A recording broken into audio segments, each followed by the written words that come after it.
Desa Teluk Hilir sudah lama menjadi daerah jajahan Belanda. Namun, akhir-akhir ini beredar desas-desus bahwa desa tersebut akan dimusnahkan untuk dibangun sebuah markas militer penjajah. Warga desa hidup serba kekurangan karena mereka sedang dijajah oleh Belanda. Mereka dipaksa untuk menanam tanaman yang dibutuhkan untuk perang seperti jarak. Bagi para penduduk yang berani menentang akan langsung dijatuhi hukuman mati. Meskipun terlihat tunduk, namun para pemuda sedang membuat rencana pemberontakan terhadap Belanda yang ternyata bertepatan dengan rencana Belanda untuk memusnahkan kampung itu. Pagi hari di sekitar kebun jarak. Cepat kerja ya. Nanti akan ada jenderal datang untuk melihat kerja kalian. Yang telat akan langsung dimasukkan ke sel dan tidak akan dibebaskan.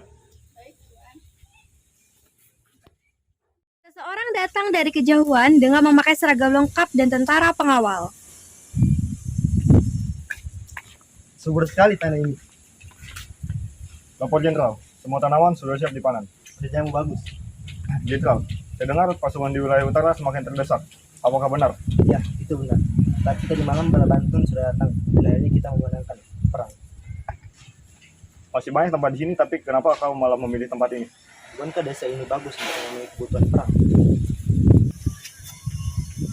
Kita harus punya markas dan lokasi desa ini sangat ideal. Susun rencana untuk membakar seluruh desa ini.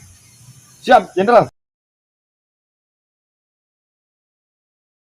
Dari semak-semak, ternyata istri Brata mengamati pembicaraan mereka dan berlalu pergi setelah semua pembicaranya selesai. Dia akan melaporkan hal tersebut ke suaminya itu.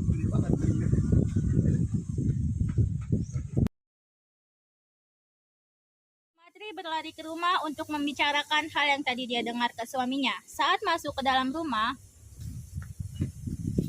Matri, kenapa kamu berlari seperti itu? Kang, aku mendengar pembicaraan orang Belanda itu. Dia akan mendirikan markas di sini dan akan membakar desa ini. Aku akan memberitahukan Ajimi. Sesampainya di rumah Ajimi dengan amarah yang menggebu-gebu, Brata berbicara ke Ajimi. Musnah sudah rencana kita. Kita kalah cepat. Ada apa? Apa mereka minta upeti lagi? Ini masalahnya lebih genting. Mereka akan membangun markas di sini dan akan membakar semua desa di sini. Ini sudah keterlaluan. Kita sudah memberikan semua yang kita punya. Makan pun kita kekurangan. Kapan mereka akan melakukan rencana itu? Sekitar saat Belanda masuk wilayah ini. Kita harus melakukan rencana lagi. Sisakan para pemuda dan ungsikan para warga ke pinggiran hutan. Apa tidak terlalu gegabah? Tidak, apa gunanya perjuangan kita selama ini apabila kita harus menyerah dalam keadaan seperti ini? tapi Kang, mereka bersenjata, sedangkan kita tidak. Apa kita bisa menang? Bukannya kita sudah memiliki cadangan senjata dan mereka kan tidak tahu. Ya, rencanakan dengan matang dan beritahu semua warga desa. Pasukan lain sudah datang untuk membantu. Sudah, jenderal. Dan nanti malam eksekusi siap dijalankan. Bagus. Semua menjadi tanggung jawabmu. Bila gagal, kamu yang aku punya. Baik, jenderal. Pembicaraan mereka. Tidak salah lagi, nanti malam adalah malam pembantaian. Menjelang malam kita harus mengungsikan desa kita dan seluruh senjata harus kita siapkan. Brata mengumumkannya kepada warga desa untuk beranjak ke tempat pengungsian. Lalu ada salah satu anak petani gadis desa yang bertanya. Nama gadis desa tersebut adalah Cahy.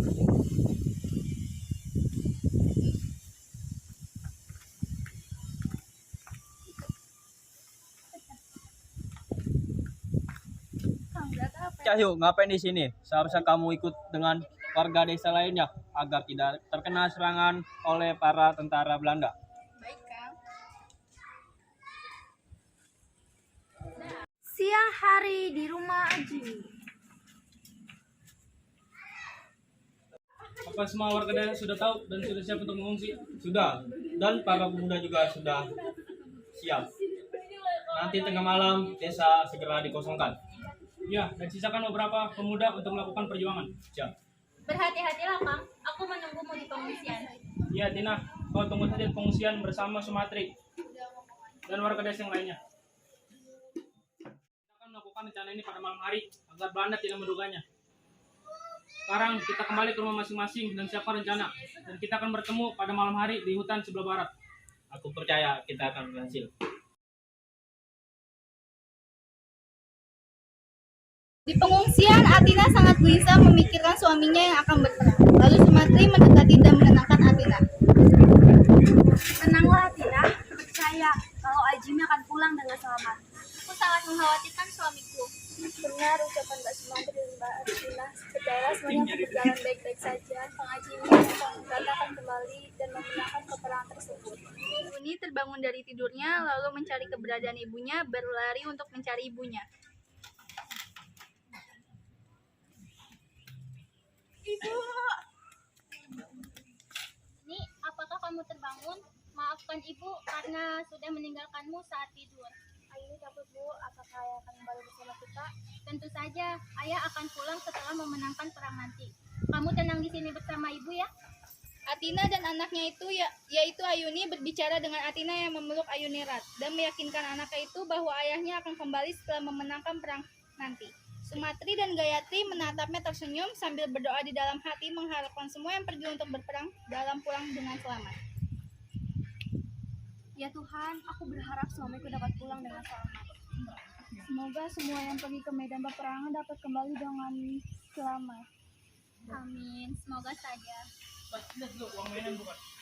Kan mulai memasuki desa dan membakar satu persatu warga dengan cepat. Namun ada yang aneh, desa tampak hening padahal pasukan bersenjata sudah siap menembaki mereka. Tiba-tiba segerombolan orang tak dikenal menyerang dari belakang. Senjata sih Pak, serang, serang. Masih ada yang tersisa. Aku rasa sisanya sudah lari. Biarkan saja. Yang penting kita selamat. Perjuangan kita dimulai di sini. Ini tanah air kita. Merdeka, merdeka.